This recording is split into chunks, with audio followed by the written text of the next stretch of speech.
Satrio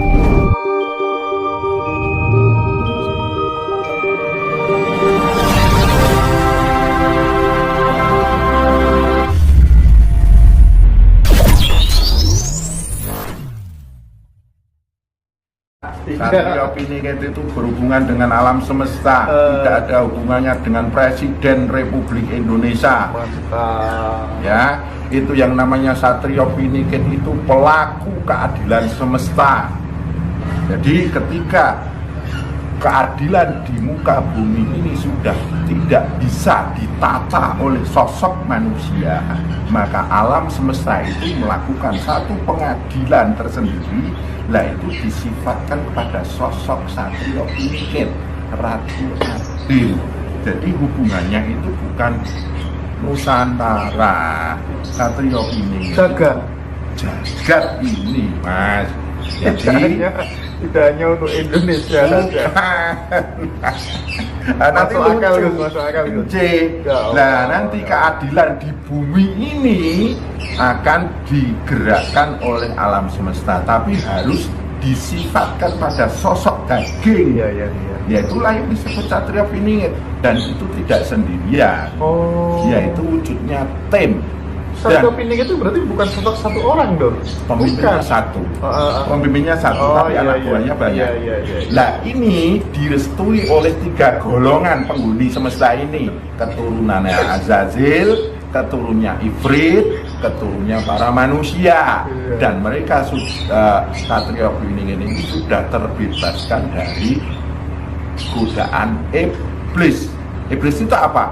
Putus dengan Tuhan.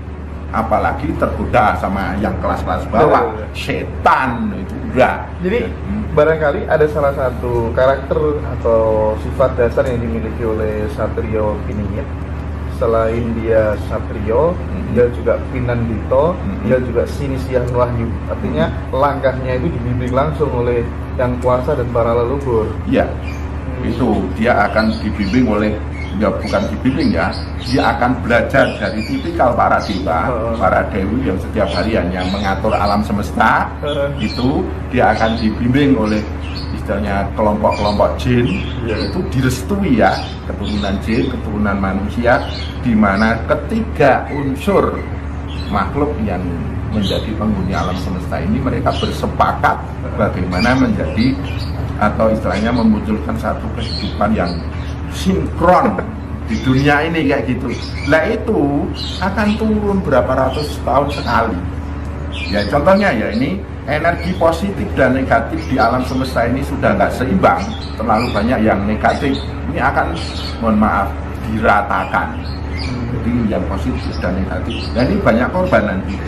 Yang negatif itu nanti akan ditelan bumi atau istilahnya ditumbal nih, atau istilahnya dipateni ya Mas.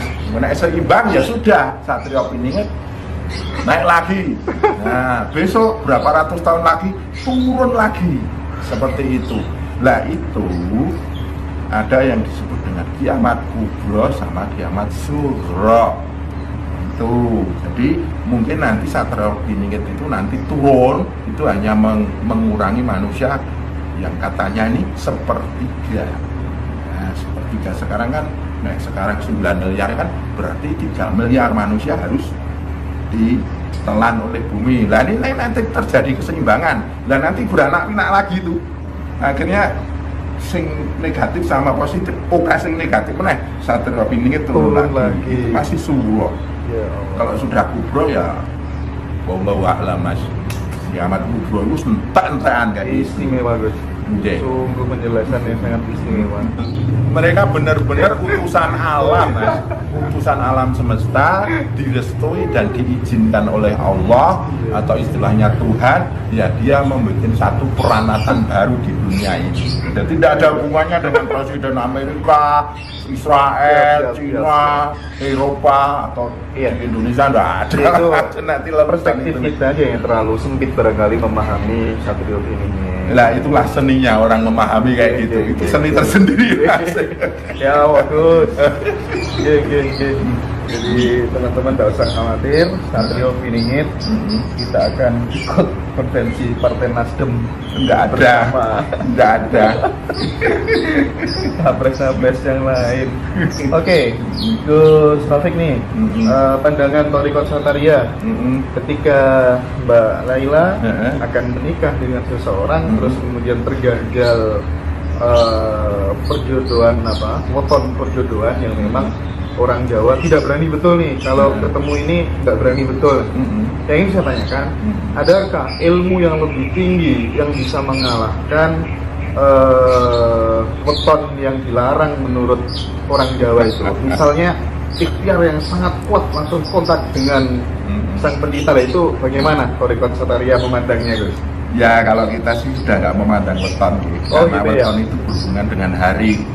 Ya kalau weton aneng apa itu pon wakil kliwon lebih paing itu kan hitungan hari dengan komariah dengan bulan kalau samsiah itu dengan hubungan matahari kan Minggu, Senin, Selasa, Rabu, Kamis, Jumat itu kan digabungke ya. Nah, antara konsep matahari dan bulan itu digabungke akhirnya jadi weton pasarane piro. Itu sing gawe hitungan itu kan manusia toh Mas. Ya nggak bisa terus dipastikan itu pasti terjadi. Ya enggak, itu kewanen Mas. Terlalu berani kayak gitu. Lah itu bisa kita Kemajuan ya, Gus? Kemajuan. Misal gini, Kemijilen ya. misal gini, Gus. Kamu gak mungkin bakal bisa jadi polisi kalau jatahe nang kono, itu berarti gimana, Gus? Kita harus mendekatkan kepada wujud, sifat, nur, dan alif, lam, ha atau Allah yang meliputi semesta alam ini, yang meliputi proses terjadinya siang dan malam itu. Siang dan malam itu kan patokan dasar weton, Mas. Hitungan dino itu kan dari rotasi bumi yang mengelilingi matahari, Mas. Nah kalau kita sudah dekat kepada Allah yang di luar sistem alam semesta ini, ya itu semuanya akan muluk, Mas. Lebur semua ya? Lebur semuanya dengan satu kepasrahan, dengan satu keyakinan, Mas. Kayak lampu ini misalnya 20 watt, terus terkena pancaran matahari, lebur yang lampunya itu. Iya, seperti itu. Ini kalau malam itu terang benderang, Mas. Tapi kalau kena matahari ini tidak ada sinarnya. Begitu juga dengan hitungan-hitungan kayak gitu. Jadi ternyata di Satariyah menemukan ilmu lebih tinggi yang bisa mengalahkan ilmu weton tadi ya. Mantap. Nggih. Itu hanya hitungan manusia, Mas. Nanti sampai lihatlah Cina, Eropa, nyatanya luar biasa kayak gitu. Mereka nggak ngurusi weton. Kenapa saya bertanya ini? Karena ada salah satu tetangga saya, Gus, yang memang dulu dilarang betul ketika mau menikah. Dilarang betul. Dikhawatirkan begini. Saya nggak tahu treatment si pelaku, si pasangan itu apa, dan keluarganya saya nggak tahu. Tapi yang jelas sekarang saya lihat aman-aman saja, nggak ada problem apa-apa. Yang penting yakin. Ini kan tergantung dirinya, Gus. Iya. Anak indadzani abdi, Allah itu dalam persakaan hambanya. Kalau sampai yakin dengan weton itu, ya terjadilah itu. Kalau enggak ya enggak. Karena pikirannya mencipta. Kadang ada ya orang yang datang ke sini mau minta apa itu, mesti saya lahir ini weton bu ngopos weton. Ngeten lho. Seperti itu. Kalau kita ya sudah semuanya afnalullah. Itu ada rahasia afal, asma, sifat, dat, wujud, sifat, nur, dat. Nanti akan berhubungan sir kodratullah, rahasia kodratnya Allah. Kalau sudah bisa menembus itu, astabrak mawon enggak apa-apa. Tapi jangan nantang. Ya, jadi ini aku terus ingin membuktikan lah itu sudah kepanjingan nafsu, Mas. Ini sangat relevan dengan apa yang dialami oleh Cak Nun, Cak Ainun Najib itu ketika menikah dengan Bunda Novia Kolopaking. Secara hitungan Jawa itu Cak Nun itu kalah, yang mimpin justru yang istri. Tapi beliau melakukan sebuah lompatan spiritual yang sangat luar biasa. Ya ini harus tak kalahkan dengan aku selalu tenten kepada Allah langsung supaya ini kemudian tidak terjadi. Dan ternyata betul bisa dikondisikan oleh dirinya sendiri. Jalan dengan yang panjenengan sampaikan gitu loh. Nah istri saya itu petone setupain loh, Mas. Waduh, dhuwur banget. Iya. Wah, repot itu. Nyatane yo nurut ya. Nurut mawon. Nggih, istri saya itu, saya kalau enggak diambilkan nggak makan, diambilkan terus. Saya tuh cuma bilang kopi, tahu-tahu di depan mata mas, asik kok mas. Pokoknya gugon Tuhan istilahnya yang istilahnya kayak gitu bisa kita luruhkan Bisa, ya. dengan konsep ketuhanan yang maksimal. Yang penting kita dekat, Iya. frekuensi kita sama dengan Iya, frekuensi. online. Iya. Pokoknya dan panjenengan hati-hati, jangan kayak gitu, nanti repot nanti. Wis, sampean sing penting pasrah terus sing kuwasa kan gitu aja. Oke. Kuncine lawang swarga Gus menurut ajaran Thariqah Satariyah Gus. Lawan swarga. Maksudnya gimana itu? Iya. Orang supaya kemudian ketika meninggal pasti akan terima sang pencipta lah, atau bahasa syariatnya kunci masuk surga lah bahasanya. Nah, itu versinya Satariyah apa Gus? Ya kalau kita itu sudah selalu online sama Allah, ya tetap man qala la ilaha illallah fi akhir hayatihi taqallal jannah mas.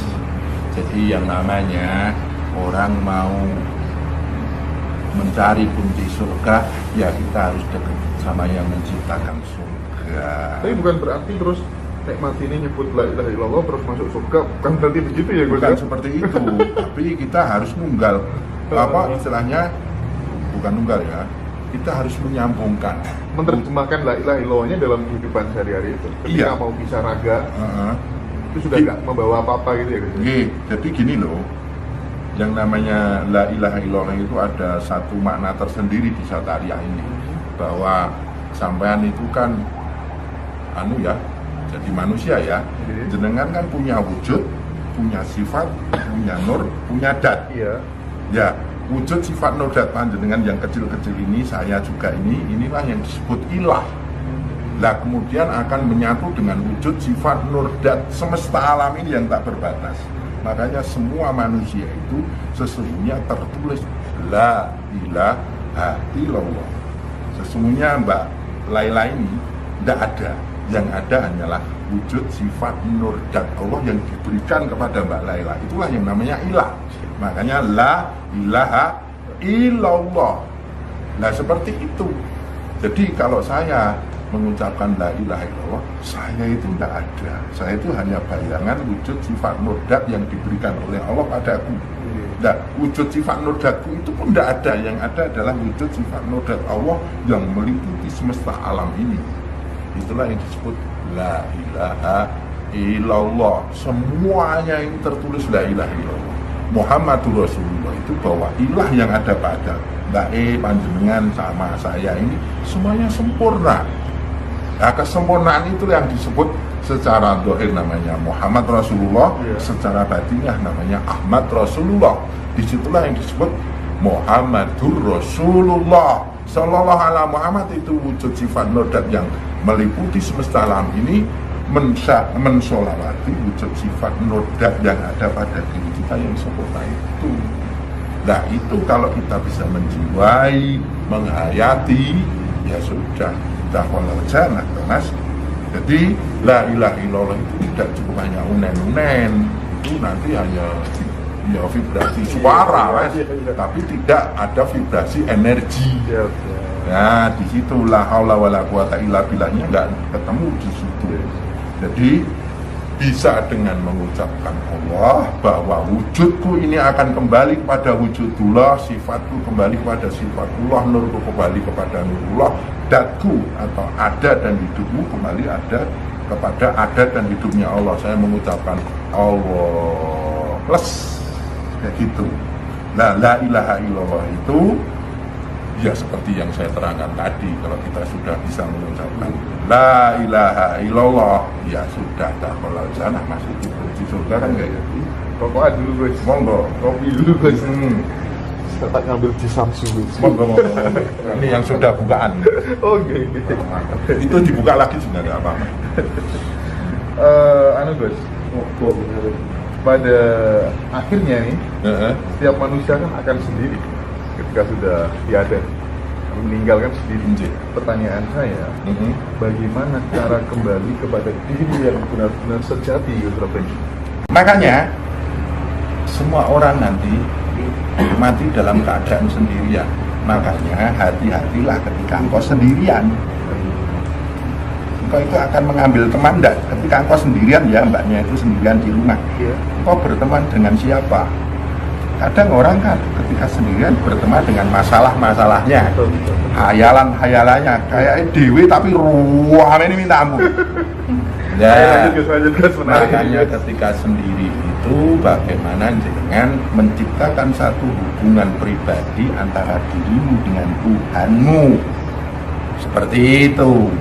Nah itu nanti akan melatih jiwa panjenengan ketika sendirian ingin menata kematian.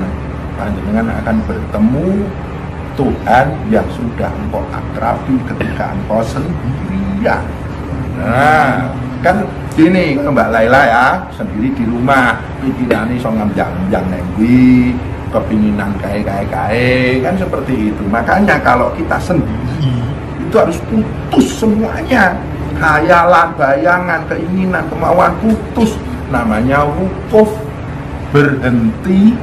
Engkau berangan-angan, berhenti, engkau berkeinginan, berkemauan supaya tidak ramai di situ. Terus engkau menata hubungan pribadimu dengan Allah. 24 jam harus selalu online dengan Allah. Jadikan Allah sebagai ibu saat kita minta rezeki atau minta uang. Jadikan Allah sebagai teman saat teman kita ada masalah, ya rasan-rasan dengan Allah. Jadikan Allah sebagai kekasih saat kita menyembahnya, supaya selalu muncul kerinduan di dalam dada. Apa seperti itu? Ya, kalau ketika kita sendiri itu sudah menciptakan hubungan pribadi dengan Allah, maka ketika kita hidup bermasyarakat dalam semesta pribadi, punya keinginan, punya kemauan, punya tujuan dan angan-angan itu, ya hubungan pribadi itu kita buat saku, Mas. Bosan. Ya Allah, yang kita kan sudah akrab. Iya. Kalau sudah akrab kan kita deket, Mas. Gak usah minta aja baru batin dan diturutin kadang. Iya, mencewu. Batin yang sering terisi dengan Allah akan tajam dia. Pikiran yang selalu sadar Allah, angan-angannya tajam. Lisan yang selalu mengucap lafaz Allah, omongannya tajam. Bersihkan hati yang selalu mengucap lafaz Allah, apa yang dikatakan oleh hatinya itu akan tajam juga, Mas. Makanya hati-hati pada orang yang sudah dekat dengan Allah.